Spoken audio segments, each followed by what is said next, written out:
Okay guys, medyo brief video lang naman to, but I would like to highlight the following changes na inimplement na ni Atome sa ating Atome card or sa ating Atome credit.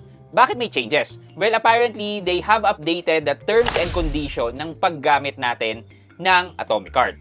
So, kung gusto nyong malaman itong mga changes na to, well, samahan nyo ko, pag-usapan natin yan. Sit back and let's discuss. Coming right up.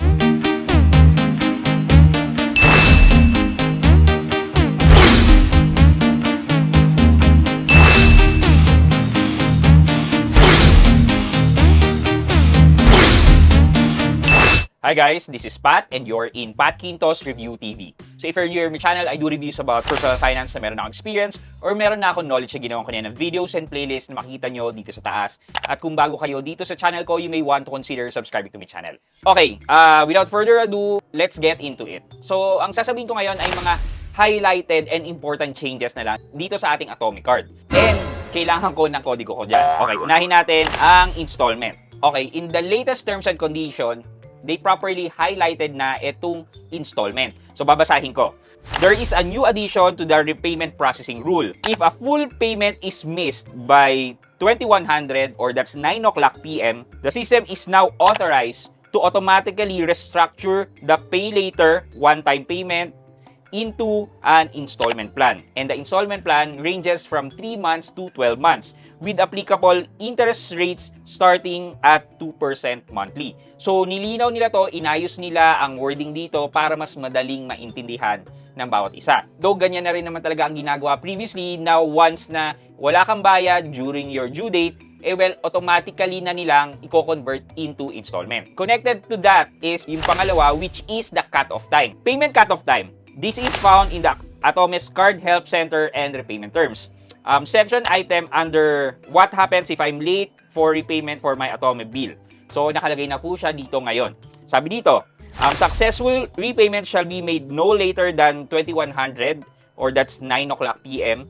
cut-off time on your due date. If repayments are not received by the cut-off time, user may be automatically enrolled to a payment plan.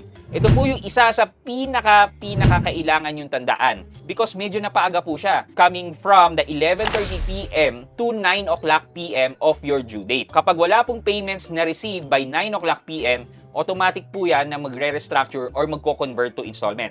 And when that is converted into installment, please expect na higher interest rate po ang i-charge sa inyo. So, if you're not aware, nako, baka mag-auto-convert po yan. So, please take note of this. Number 3 is the fees and charges. Ito na yung update sa charges.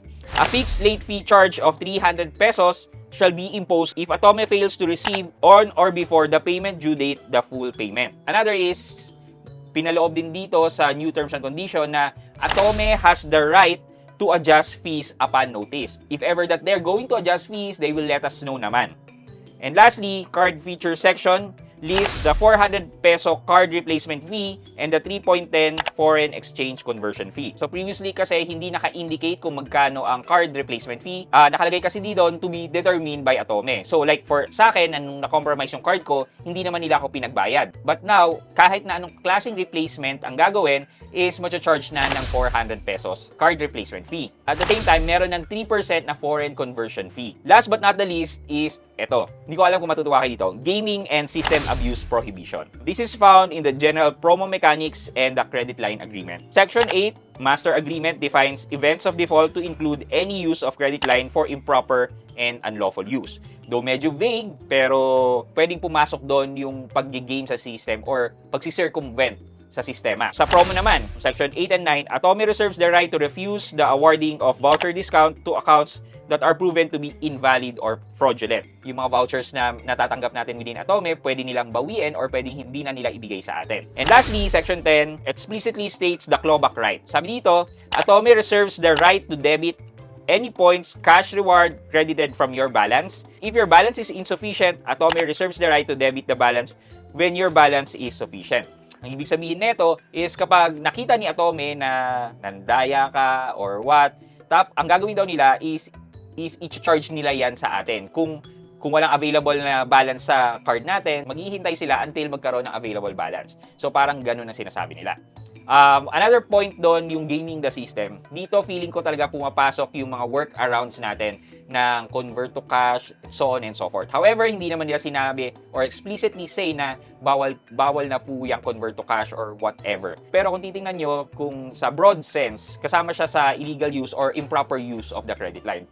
So, kayo na lang po mag-decide sa sarili nyo kung gagawin nyo pa ba yung convert na yan. Hindi ko po ma-assure kung yung convert to cash na yan is pwede under the terms and condition kasi medyo vague nga po in general itong nakalagay na terms and condition. So for our question of the day, usually kasi sa mga ibang mga loan service, as long as it falls within the day until 11:59 PM, pasok pa rin naman siya. For our question of the day, meron pa ba kayong ibang mga loan service na katulad ni Atome na may cut-off sa pagbabayad ng dues within the due date? Let me know sa comment section sa baba for our weekly giveaway. Yun lang muna for today's video, but before we end this video, mag-shoutout po muna tayo at shoutout kay RK Prosperity at RK Prosperity. Sabi po niya, shoutout sa team pala utang.